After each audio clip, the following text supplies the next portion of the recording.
I represent the 28th Senate District. That goes from Temecula all the way east to Blythe, which is right there on the border with Arizona. So it's a pretty big swath of land. My job in the legislature, as I see it, has been to focus on public safety in California, which I will tell you I've seen over the years wane.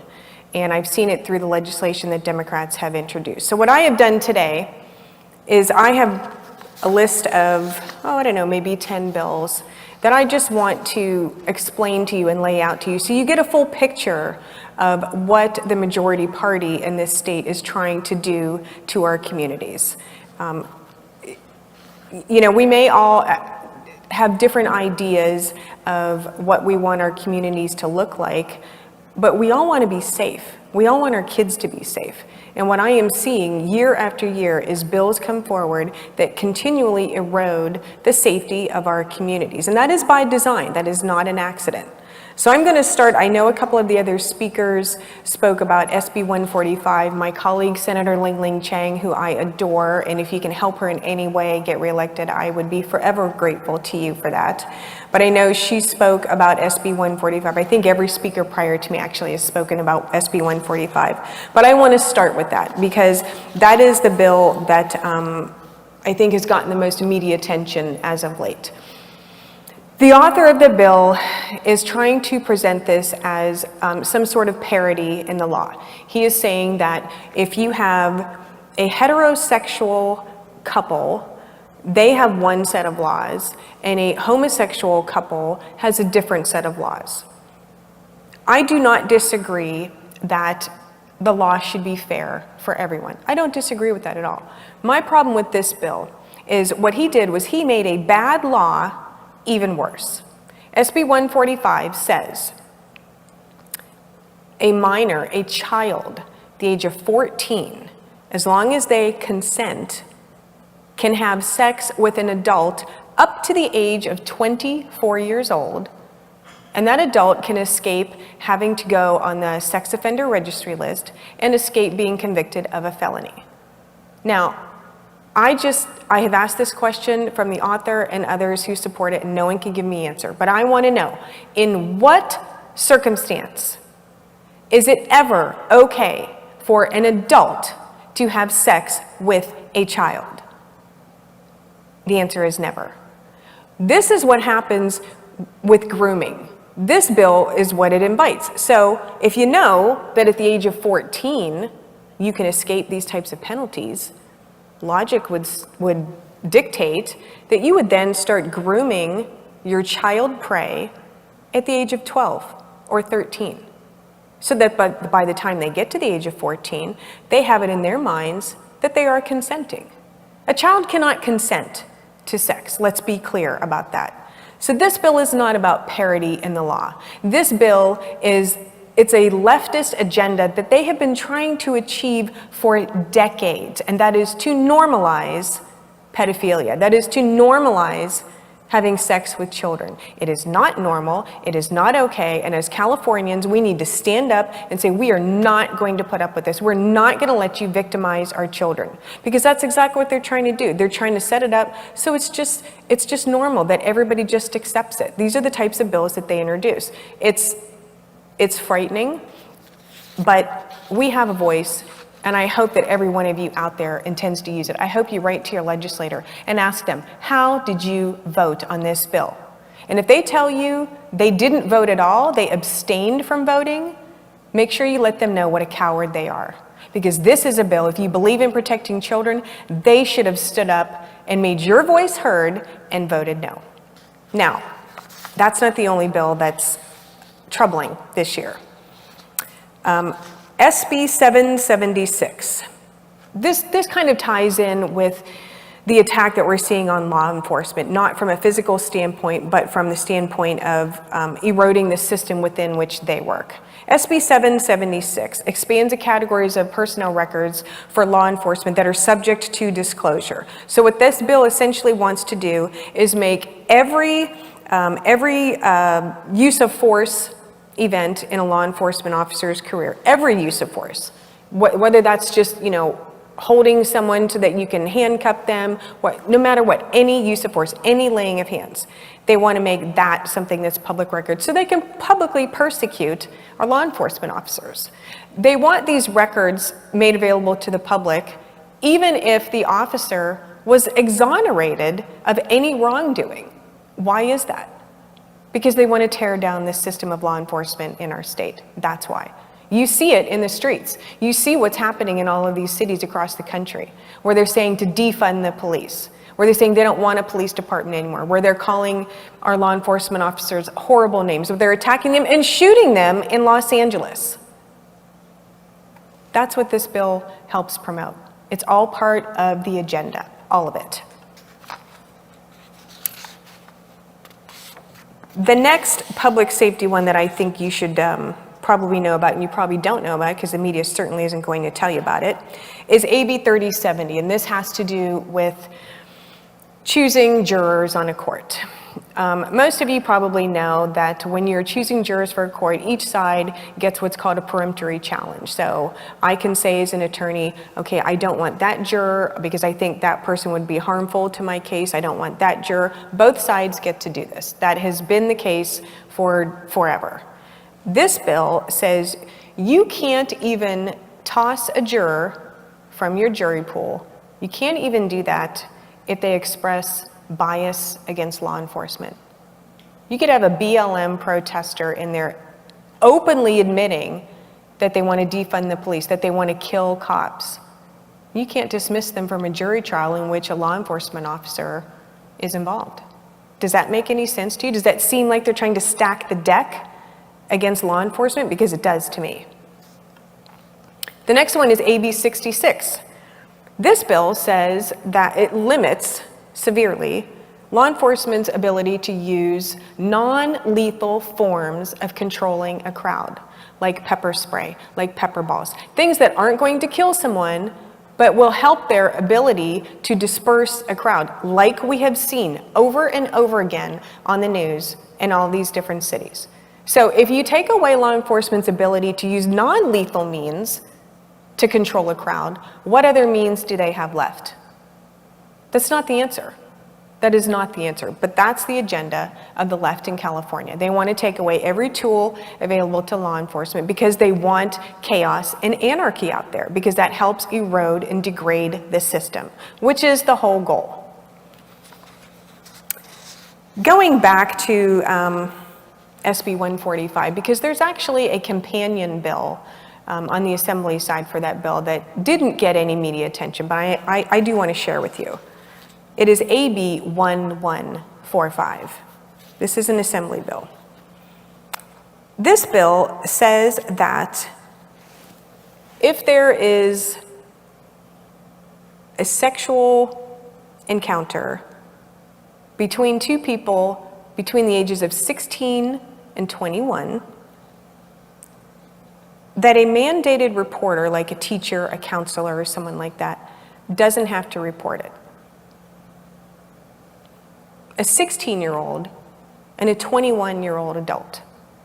Again, this is normalizing pedophilia. A 21-year-old has no business having sex with a 16-year-old or a 17-year-old or any child for that matter. This is the companion bill. This one didn't get a lot of news. But they're trying to label this as a parody bill, as a bill, because what the bill says is that this is another one that targets the LGBT community, or so they say.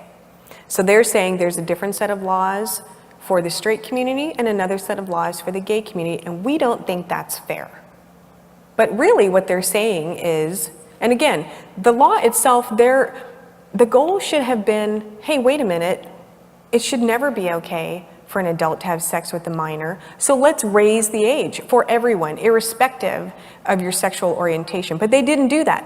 They watered down the law, because essentially what they're saying is, you know, it's just not fair that a heterosexual male can have sex with a 14-year-old female. We want the gay community to be able to do that too. Come on. Is that about protecting kids? No, it's not, but that's what they're trying to do. I want to talk about the sanctuary state Contracting Act. As you all know, California decided to become a sanctuary state where our law enforcement officers are prohibited from cooperating with federal immigration officials or federal law enforcement for that matter.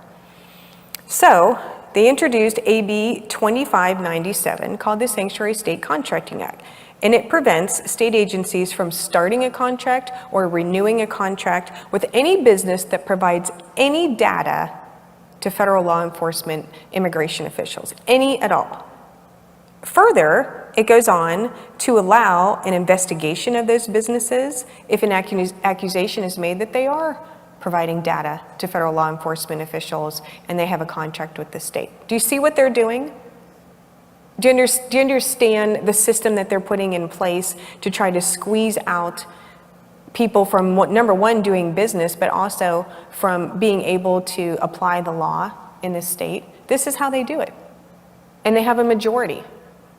They have a majority, so they can do this all day long. That is why elections are so important. That's why you need to vote. I listened to Dennis Prager's comments earlier where he talked about he didn't understand Christians who didn't see it as a duty and an obligation to vote, that God wasn't directing them to vote. And I'm thankful that he made those comments, because it is our duty to vote. Because when we vote and we're putting people in office who are making laws like this, it has an effect on our lives personally, very personally in some cases. So you must vote. You must vote. Please, I encourage you. You must vote, and you must encourage others to vote, because there is a lot at stake, particularly in California. And also, let me just point out that the bills that I talked about, specifically SB 145 by Senator Weiner. Senator Weiner worked in the same law office as Kamala Harris before she became the AG. He brags about the fact that she was his mentor. She helped guide him through his lawyering career. So if you think that bills like this won't get spread nationwide if somebody like Kamala Harris makes her way into the White House, you're wrong, because that is exactly the goal. That is exactly why you need to vote, and that is exactly why we need to keep people like that out of our elected offices so that they are not putting policies in place that affect everybody's lives like this. The last bill that I want to share with you is one that relates to gun control, because in California, it's not a legislative year unless we have a gun control bill.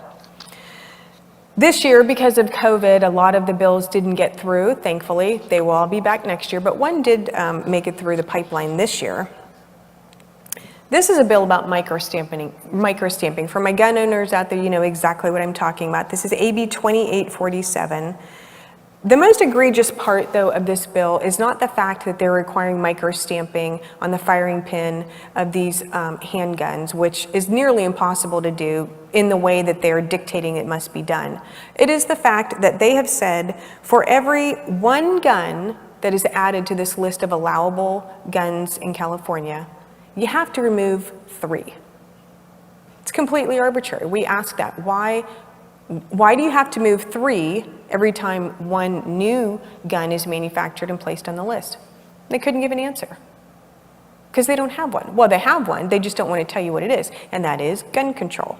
I've had more than one legislator in California tell me the only people they think who should have weapons in California are law enforcement and the military. And I would guess that right now law enforcement isn't even in their category because they seem to want to defund them and take away every tool they have to keep everybody safe.